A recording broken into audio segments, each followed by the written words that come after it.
Hello everybody, welcome back to this biochem series, I suppose.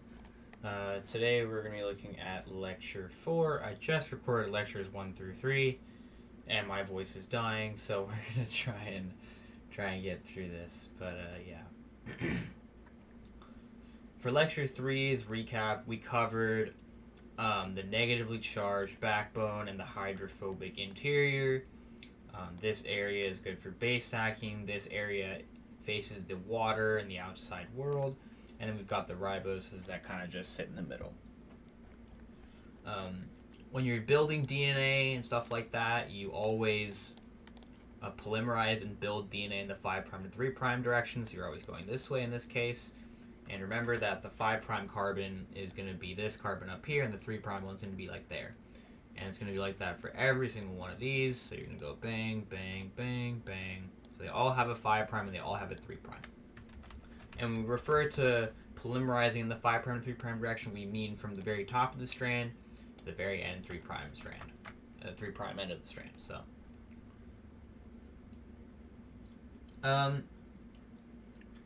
didn't really talk about this in the last lecture, but the question is, you could ask is, thymine versus uracil. Why does RNA have uracil and DNA has thymine? And the reason has to do with spontaneous deamination and the purpose of DNA. DNA is supposed to be a very conserved molecule. It's not supposed to change that much. And, if it does change, that means that we're going to have some problems because, DNA is kind of what decides your entire, all your protein structures and all that stuff. So if that's changing a lot, then you might actually end up losing fitness and being unhealthy because you might get some deaminations and stuff like that lead to certain nucleotides being changed into other nucleotides when they shouldn't have been. So the example of that here is cytosine. So cytosine in DNA or RNA, if it undergoes deamination, which is possible, is turned into uracil. And so normally you have a G and a C pairing, right? But it's possible that if a deamination does occur, you end up with a G and a U in your DNA, which, is not going to be repaired if uracil is naturally in DNA. And so the way that nature has decided to combat that is by making thymine. And so thymine instead is basically just uracil, but adds this CH3 group onto the 5' carbon. And that difference, makes a big deal. So, you could have the spontaneous deamination that converts cytosine to uracil. But, like I said before, if, DNA used uracil, right, repair enzymes wouldn't be able to distinguish, an actual normal uracil from a uracil created by cytosine deamination. And you just wouldn't be able to repair accurately.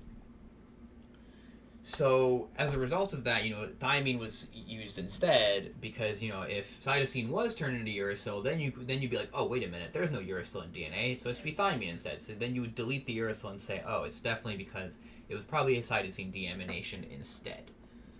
I hope that makes sense. It's essentially a protective measure because in DNA, you're supposed to have a CG. If it ends up as a GU, if DNA had U to begin with, then the repair enzymes would be like, oh, okay, that's fine. It's uracil that's already in DNA. But since it's not in DNA normally, as soon as it sees a uracil, they're like, wait a minute, that's a bit weird. It should be cytosine because that's cytosine deamination. That's a product of cytosine deamination instead. So that's the thought process. So now you may be asking, why does RNA have uracil? And the answer to that is that, RNAs are pretty short-lived. They don't live very long. Contrary to, I feel like a lot of students think that RNAs live for a long time. They really don't. Maybe I want to say a second, couple seconds, maybe maximum. I feel like they don't live that long. Some of them live longer, but most of them don't last that long. A couple minutes maybe. So even if that kind of even if the RNAs do have uracil and they are, because they're short-lived, the damage of a cytosine deamination wouldn't really live that long to cause any long-term damage. Anyways, we're going to move on to base pairing now, lecture 4. So we're going to first take a look at, how DNA forms this double-stranded helical structure. And we're going to start that off by looking at, why DNA doesn't just form a ladder. Why does it form a helix and not just a ladder? And the answer to that is very simple. Like I said before, the bases in DNA are actually very hydrophobic. We've got these big aromatic rings, and they want, the way that you would make that very favorable and very happy, the fact that you have a bunch of hydrophobic rings is by stacking each of those hydrophobic rings directly on top of each other. That would allow, all these van der Waals forces, these aromatic interactions with these different pi electrons to kind of travel between different bases. And, if you add a big space between the bases, that interaction weakens a lot. There's not as much van der Waals interactions. And so that's why DNA can't just form a ladder structure, because these phosphorus bonds, these 5' to 3' bonds between the riboses and the phosphates, are so large that if you were to just make a ladder, the distance between each base would be like around 2.7 angstroms, and that is more than enough space for a bunch of water to start sneaking in, and that water completely disrupts all the hydrophobic interactions between bases, making the structure completely unstable. So that's why instead of that, we have this slanted, skewed ladder, which is the double helix, and when we do this instead, you can see that these are all flat up against each other. The bases are like right on top of each other, and that's exactly what we want. So the orientation of these, of the glycosidic bonds specifically, when we do get these, anti-forms of the bonds, are ultimately what actually force the skewed ladder into a helical twist. But that has more to do with spatial orientation, right? So first, the ladder is skewed and slanted because we want to make sure we maintain these proper base stacking. And second, it twists because the glycosidic bonds usually are in the anti-conformation, and those anti-conformation leads to this kind of rotation, right? So it's anti with respect to the phosphate, remember, the phosphate backbone, and so because of that, there's this rotation that's present. So we've got a skewed ladder here, which is just that, and we've got a helix, and the helix is obviously just a twisted version of the skewed ladder, essentially. The helical twist for base, these are things that I'd probably memorize or put on your note card. I'd probably say just put it on your note card. I think it's probably safer. There's probably a big table somewhere that you guys can copy. I would put that on your note card. Also, the other thing to note is that most of these things are right-handed. So all of these helixes and stuff like that, these are right-handed, not left-handed. As you can see here, basically you can see how it's coiling. It's going that way. Basically, if you take your fingers and your right hand and you wrap it, that's the direction. Your fingers are the thumb is the direction that the helix is going, and the fingers are the direction of the rotation.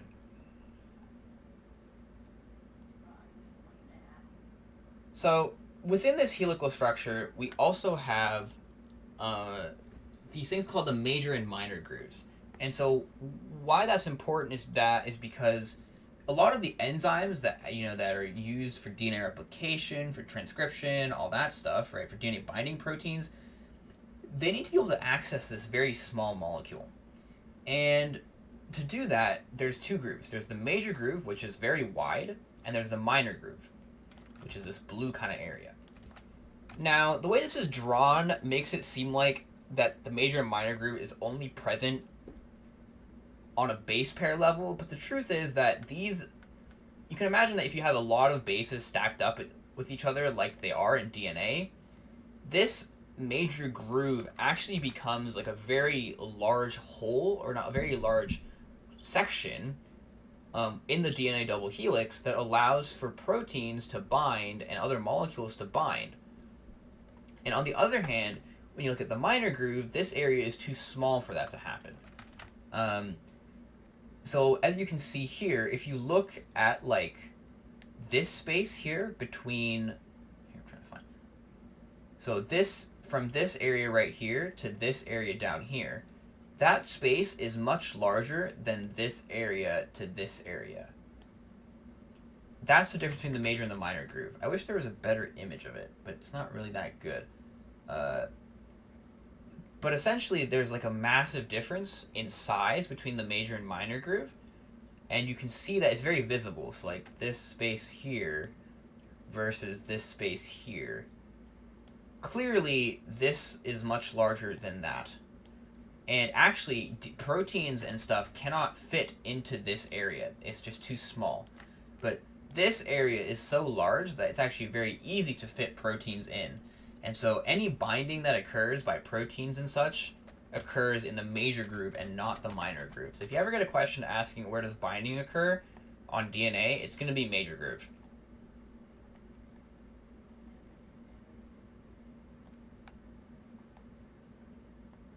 And also the shape of the major and minor groove changes depending on the bases. So like you see for C and G, looks like this, but then for T and A, it looks a bit different, a little bit different. It's just important to know that it looks different for different base pairs. The organization of the DNA helix just depends actually on what form it's in. Is it in the A, B, or C? Not A, B, or C. The A, B, or Z form. Which we'll talk about in a second, or I'll show you in a second, in the next slide, actually, funny enough. But what's important to recognize here is how things are oriented. So notice how we have the negatively charged phosphates, then we have the ribose, and then we have the base. And notice here, the red is the phosphate, so all the phosphates are on the edge. And then the sugars are in this middle area, and the bases are all congregated in this central area. And this central area, don't really have a good color for this, unfortunately. This central area is where all the base stacking occurs. All the base stacking occurs here. So you can imagine if you start trying to put water in there, it wouldn't be very stable at all. So, but the nice thing is that because we put the phosphates on the outside, in this area here, like I pointed out before, the water can interact with the phosphates perfectly fine because phosphates are negatively charged and they're hydrophilic. And that allows protection for the hydrophobic internals of these bases as well as the ribose sugar. This right here, I would probably copy down this table onto a note card of some sort. I just think it's the smart thing to do. You may get a question, like 1 or 2 questions on this on your test, like just having to plug in numbers. So better safe than sorry.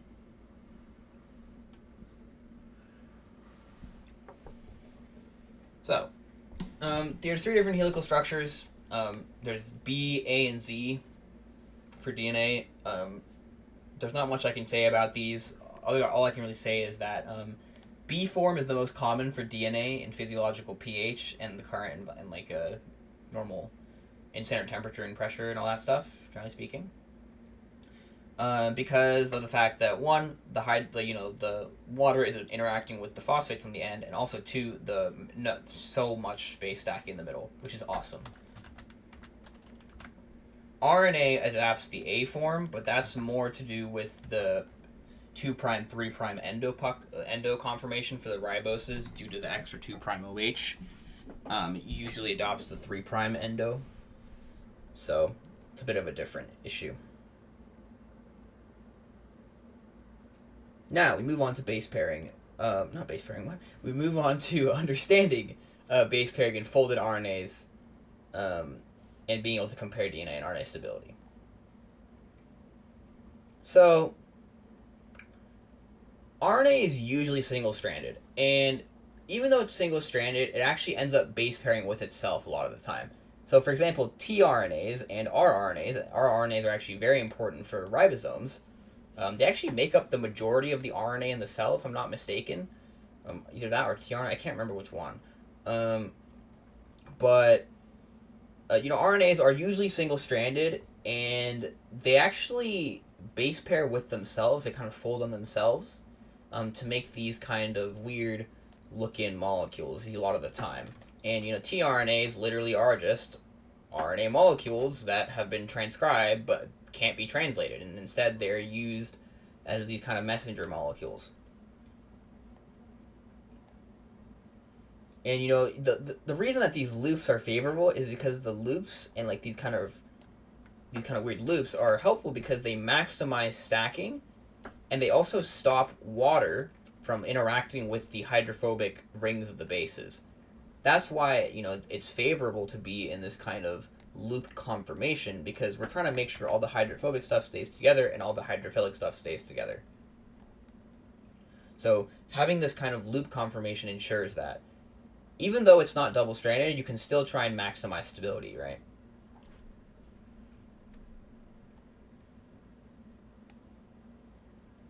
So the other thing about DNA versus RNA is that RNAs tend to contain quite a few non-Watson-Crick base pairs. DNA generally does not. DNA is very conserved generally, but RNA, though, is very open. So, you could have an adenine with an adenine. I don't know, is there an example of that here, actually? Don't think so, unfortunately. But you can imagine that... oh, yeah, here's one. GU. Right here. It's kind of hard to see. But, like, this right here. There's a GU right there. That's not normal. So, there's plenty of those. You get GA right there, right here as well. Right there's a GA. Right here. So, there's a whole bunch of things that can happen with RNAs. We can have adenines, you can have guanines and uracils. They'll still H-bond, but they obviously won't be as strong as if it was just a normal base stacking or base pairing. Not base stacking, base pairing. And they also have, major and minor groups when they do these base pairs.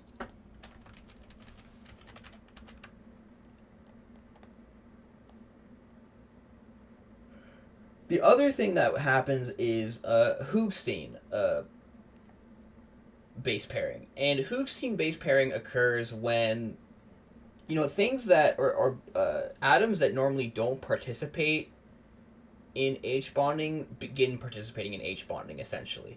And it allows for these triplex structures where you have like multiple, or basically you have like a single strand of RNA that folds on itself, and then it like hydrogen bonds with itself twice in a way.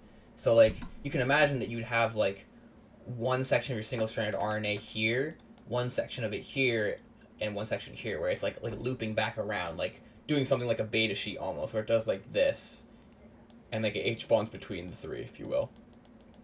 Something like that. So, something like this, there's some H bonding here, more H bonding here in the middle, and that's the kind of thing that you can expect. And so that's always interesting, and that's kind of like how Hoogsteen base pairing works. Essentially, like this N here, obviously it normally does not base pair, and this H, if it's already base paired once, it normally doesn't base pair again. Or this N, sorry, these two N's. So this N here normally doesn't base pair. Right here, that N, but this N, once it's base paired once, or H bonded once, it usually doesn't H bond again. So these two usually don't H bond,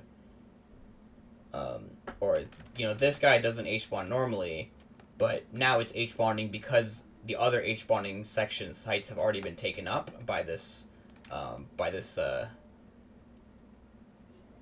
thymine, I believe. And this is supposed to be thymine, yeah. And then this guy is supposed to only H bond once, but it's actually H bonding twice now because there's another thymine over here. So in blue we have the normal Watson-Crick base pairing, and then in red we have the extra Hoogsteen base pairing.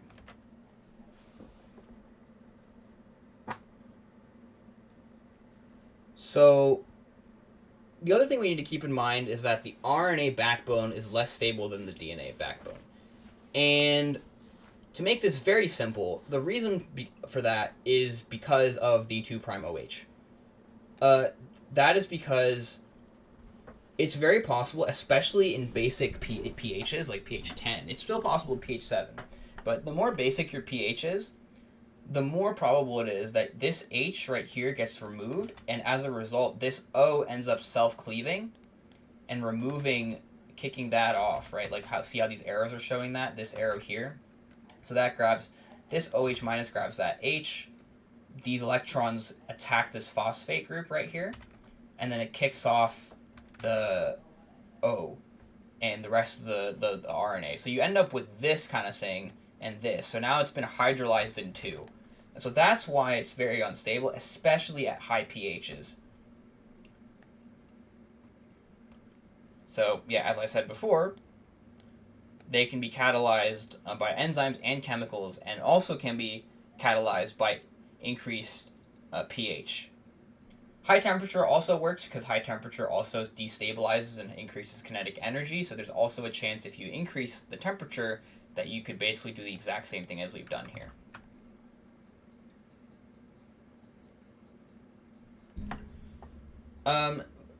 However, it is important to recognize that RNA structures, it's possible for RNA structures to be more stable than DNA. And that's because they don't really follow the same rules. So unlike DNA, DNA has to be this very rigid double helix structure. It's actually quite fluid, but it has to be in this double helix structure. RNA can do whatever it wants, right? In DNA, the magnesiums are on the outside to kind of help protect or help stabilize the negative charge of the phosphates. But in RNA, it can actually be buried inside of it, and that causes it, like, so these charge interactions between the minus charges of the phosphates and the magnesiums that are buried within, and it actually pulls the structure very close to itself. It actually pulls it together and tightens it. Also, because of the weird bending, there's also possibilities for H bonds between pentose sugars, which is not something that you see in normal DNA because the riboses don't bend in that way. And then similarly, because of all this bending, you could also have H bonds with water. Now that is technically possible with DNA, but again, because of how rigid the DNA structure generally is with the double helix, it usually isn't like that. RNA's single-stranded nature allows it to do a lot of things that DNA can't. And although that extra 2' OH does make it more susceptible to hydrolysis, especially at high pHs and temperatures, there are many ways that it could be very, very stable. So all sorts of stabilizing interactions. You could have magnesiums on the inside of the RNA. You could have H bonding with riboses and extra waters. And it's also possible, that with weird ways of contorting your RNA, you could have more hydrophobic base stacking. Although generally speaking, DNA has a lot of hydrophobic base stacking that RNA usually doesn't beat, if I'm not mistaken. So now we can try and understand double-stranded DNA and thermostability and the melting, annealing, and how PCR works. So I'm not going to dwell on this too much. All you need to know for DNA replication is basically what you do is you split the DNA. You'll cover this guy. You'll cover this later. Split DNA, and then you replicate the two strands so that way you have two copies of it. Done. There's also regulatory RNAs. You'll cover this in 442. Translation is something you'll cover later in the quarter. PCR. You guys should have covered this in Bio 200. If you didn't, what the heck? But you should have covered it in Bio 200. The basic gist of PCR is you start with a double-stranded piece of DNA. What you do is you then melt the DNA, you put it to 90 degrees Celsius, and you split it. So by splitting it, you basically have two single-stranded DNAs. Then you anneal some primers onto your DNA that you designed, and then you elongate by adding NTPs, DNTPs, and DNA polymerases. And then what you do is you repeat that process over and over again until you just have hundreds of thousands of, possibly millions of copies of the DNA section that you're looking for. And that's basically the entire gist of it. So you start with melting, like I said before, where you break the DNA apart, then you anneal your primers, then you elongate by giving it DNA polymerases and DNTPs, and then you do that, you kind of redo that cycle multiple times, as many times as you want, until you get your DNA.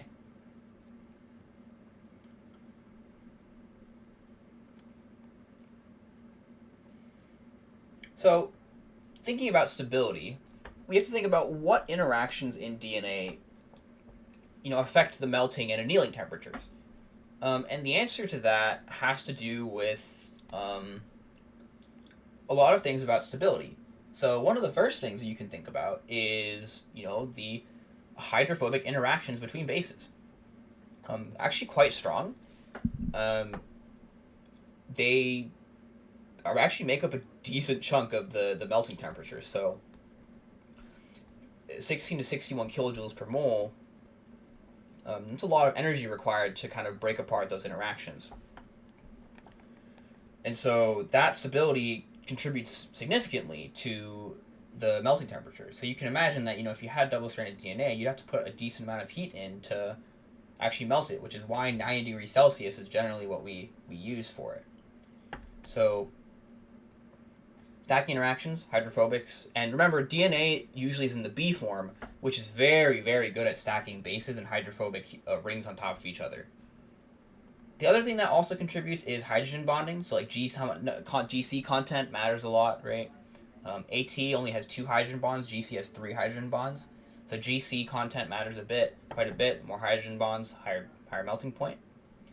And then the other thing that actually is more of an instability is the ion-ion repulsion. So the phosphate backbone, right? Those negatively charged phosphates are relatively close to each other. So they actually act as an instability. There's obviously magnesium in the solution, but those negative charges are still there, and they are still repelling each other. So you have the stability from the hydrophobic van der Waals forces, from the H bonding, but you also have the electrostatic interactions of the negative charges bumping against each other as well. And that acts as an instability, remember. The charge repulsion is an instability, while the base stacking and hydrogen bonding are stabilities. And we've talked about this just a couple seconds ago. Actually, DNA melting starts at AT regions. Why? H bonding, right? H bonding is one of the main reasons that it starts at AT-rich regions, and it's just because there's less H bonds there. More H bonds just means that there's stronger intermolecular forces, and therefore the GC sections take a little bit more temperature to melt compared to AT sections.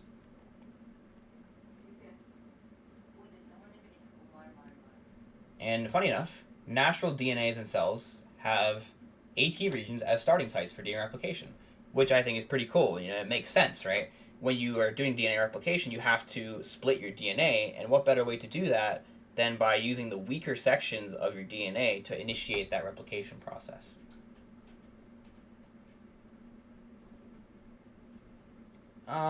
There's this as well. I don't think this is that important. It doesn't really, I think there's better things they could test you on, realistically. Essentially, what I think is going on here is they're first trying to talk about how resonance is limited, so you don't really have a lot of resonance, and it's limited due to the fact that there's H bonding and there's base stacking, and so as a result, DNA doesn't absorb a lot of UV light. If you remember from 440, tyrosine, tryptophan, those things absorb a lot of 280 nanometer light. But DNA doesn't really do that. I think DNA actually absorbs 260 nanometer light or something like that. But it doesn't really absorb a lot of it. And so, funny enough, if you melt it, you lose those H bonds and that base stacking. And then when you lose that H bonding and base stacking, that actually allows the DNA to absorb a lot more. UV light, and so you can see that single-stranded DNA absorbs much more UV light, and that makes sense because once you lose the H bonding and the base stacking, it's much easier for resonance to occur in the single-stranded DNA, and so we can have much more absorption of the light. So that's how you can track if the DNA is being melted or not.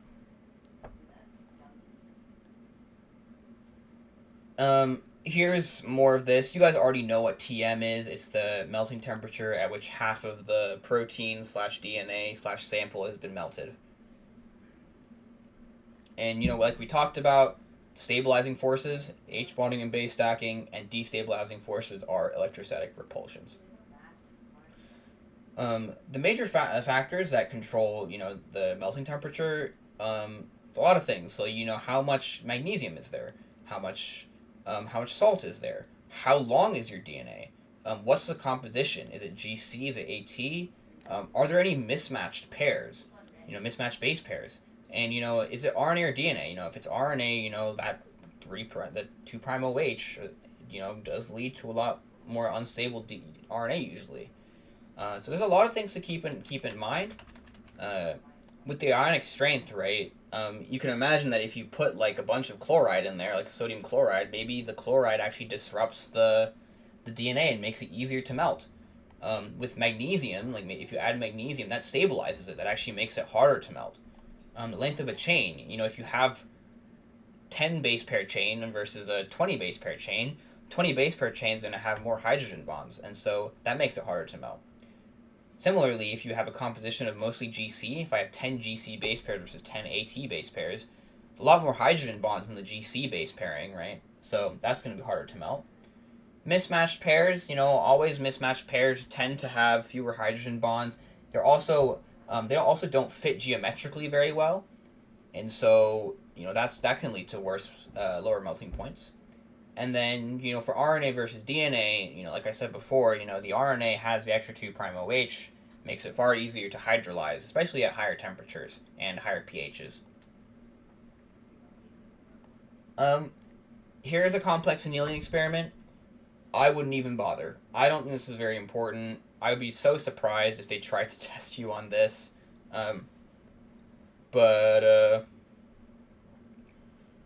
Yeah, essentially what's happening is that they've made a probe, which is basically just like a section of it's like a primer essentially, and the probe has like a light on it, if you want to think of it like that, and when it anneals, it lights up. And so what they've done is they've taken this probe and they've stuck it into a mouse brain, and then they've gone, okay, where is it lighting up? And it lights up a lot. So it detects hundreds and thousands of RNA species in tissue sections. So it's like all these little dots are different RNAs, and so there's a lot of RNA running around. Basically, is what you can say. But yeah, I don't think there's anything else. I'm trying to see if there's anything else I want to mention on top of that, but don't think there is. So yeah, I hope this video was helpful. We're